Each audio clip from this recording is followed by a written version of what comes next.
Hello, everybody, and welcome to Church of Batman. I'm Graham Elwood. We are in a hotel room in beautiful New York City. There's the Dark Knight. That's actually my wallet, and I propped it up on the heater. See, we can make a Batman church anywhere, you guys. So, I really appreciate you guys watching this and liking it and subscribing to it and sharing it on your social media. And so I want to read some of your comments. There's some great comments that were posted. The video, Why Didn't Kamala Harris Prosecute Steve Mnuchin? So I'm going to read your comments and we'll talk about those briefly. This is from Log Type 47. Thanks, Graham, for the story. Yet another example of Democrat corruption. It's imperative that progressives jump ship and form a new party. That's an interesting point. I've heard a lot of people say this. We need a third party, or do we all get behind the Green Party? I'm certainly not opposed to that. I'm not opposed to that, and I would like to see the Democratic Party, because they have the money and the power, change from within, but it might not be possible.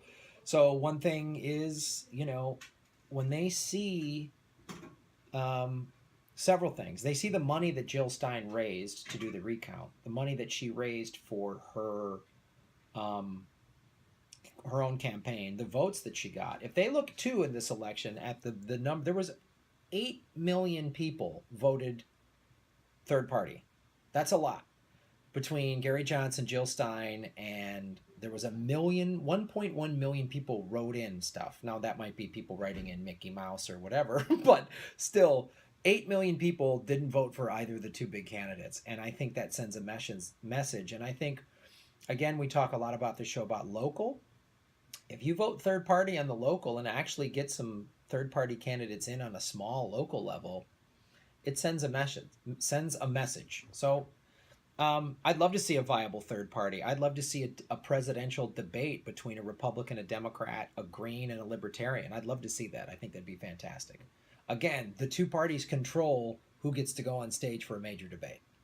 So that's another thing you can help try to repeal. A. Rogers writes, such a waste of time to try to get Democrats to fix themselves. Maybe you're right, Mr. Rogers. They are embedded to the banks. Even if it seems difficult, a new party for the progressive people that know the DNC is corrupt and will stay that way. It is the leadership of Democrats that are corrupt, not the public that wants them to support the past spoken ideals. Yeah, I couldn't agree more on that one, man. That's the problem. If the DNC leadership wasn't so goddamn corrupt, we wouldn't be in this situation. The two ruling parties lie and fool their followers. It has gone on too long. Time to change and leave them behind. I don't know that I disagree with you, man. I mean, again, like I just said, it really, the way our political system is set up, it comes down to fundraising. And it's tough when, like the article about the scientist that is going to fight for global warming, he brought up a great point. He can write all these, academic papers and get them published in, in science journals, but then Ted Cruz goes on Jimmy Fallon and just says, I don't know about climate change. And that's the thing. So can a third-party candidate, can they get big media following? It's tough. I mean, Jill Stein was doing well. She was raising a lot of money. And then John Oliver, who I really like John Oliver. I like what he says. He's pretty hard-hitting. But, then he kind of badmouthed Jill Stein, and it hurt her fundraising. And did he do that because Time Warner owns HBO, and they, they're big friends with the Clintons, and said, hey, man, Jill's going to hurt our cause? I don't know. It's a good point, though. The next one is from Michael Davington. Sorry, I'm so bad at pronouncing names. I don't even pronounce my own name correctly. Awesome. I live in Rhode Island, where we're also blue. We've had a progressive switch lately, though, where the old guard Democrats were voted out and are losing their power to progressives. Our state needs it, and I hope the rest of New England follows our lead. This is not going to the first two comments that, like I said, I don't disagree with, but there's an example of where you can make a difference of voting for the more progressive candidate, voting away from the old guard, the old hardline Democrat, the Pelosi's and the, and the ones, and well, right now, so Pelosi and Debbie Wasserman Schultz and Chuck Schumer and Harry Reid are all still in power. Let them know. Let them know you're not you're not a fan. And if you're in their districts, particularly let them know, because what Michael just said is a good point. That's one way to do it. I think you can vote out more progressive members of the Democratic Party while also going third party too, depending on who's on the ballot and where the election and all that is. I don't think that's not a bad option. You know, let them know. Um, and then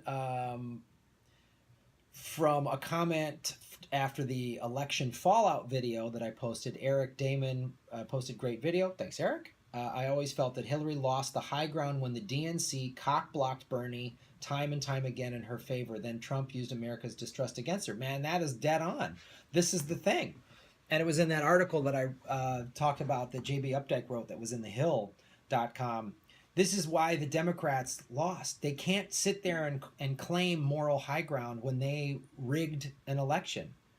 If the Democrats were truly a progressive party, Hillary would have, like Bernie should have won the nomination. Or at the very least, Hillary should have gone, yeah, let's have Jill Stein on stage and Gary Johnson. Let's have a real debate. So they do all these shifty, corrupt, cock-blocky things, as Eric said. They're big cock-blockers, the DNC. You're not going to get laid in that party. I'm going to just tell you right now. They're going to cock-block you. Like when, like you're hitting on someone and hey, and then the friend comes in or the dude cock-blocks you, or the girl that's not getting hit on goes, Tara, we got to go. That's what the DNC is like. But this is completely correct. And this is why I think we can use all of these things. I don't think like one of these points is better than the other. I think you can do all of these things concurrently. I think you can look for and try to build up and give money and votes and support to a viable third party, and hold the current, because the Democrats do have a lot of power. The two parties have a lot of power. So I think you can do both. You can try to change from within and also support third party. I'm for both, and maybe the Democrats might not learn from this. They just reelected Pelosi. I don't know, but they don't have the moral high ground. The Republicans just flat out say, we don't care. We don't care about helping people with health care. We don't care about a $15 an hour minimum wage. We don't care about any of it. And the Democrats claim that they are, but then they kind of don't do it, which is almost worse, in my opinion.